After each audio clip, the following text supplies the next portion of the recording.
You know, the figure of Dracula, who we know as a sharp-toothed vampire, was inspired by a real prince who lived in the 15th century. But the original version was much more terrifying. He didn't suck blood, but instead made a forest out of pierced corpses to scare the enemy. Who is the ruler who uses terror as the ultimate weapon? Vlad III, 1431 to 1476, known as Vlad the Impaler, was born in Wallachia in present-day Romania. From childhood, he and his brother were held hostage by the Ottoman Empire. During his years living in the enemy's palace, he witnessed cruelty and intrigue while holding a deep grudge. Upon his return, he found his father and brother killed by local nobles, who hardened his heart.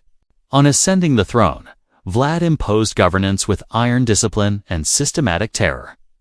Corruption, theft, and treason are punished by a method of execution in which the victim is stabbed with a pole from below until penetrating the body, then erected in a public place. This method is not just punishment, but psychological theater to instill absolute fear. When the Ottoman forces invaded Wallachia in 1462, they were greeted by the turtle forest of thousands of Turkish and local captives who had been covered along the way. The terrifying sight and unbearable stench led the Ottoman forces to retreat before fighting, proving that terror could be a weapon against invasion. At home, Vlad created extreme stability and order. Legend has it that a golden cup could be left on the streets without anyone stealing it. However, this was achieved with extraordinary violence and cruelty.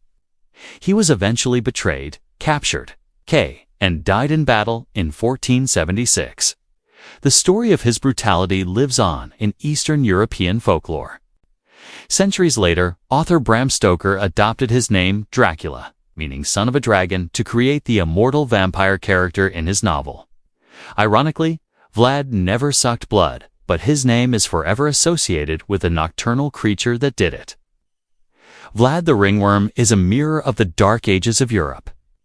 A leader who used cruelty as a political tool to survive in a world of betrayal. His story teaches that the line between hero and monster is often blurred, and terror can be a more powerful weapon than a sword. It is proof that real history is sometimes scarier than the fiction inspired by it.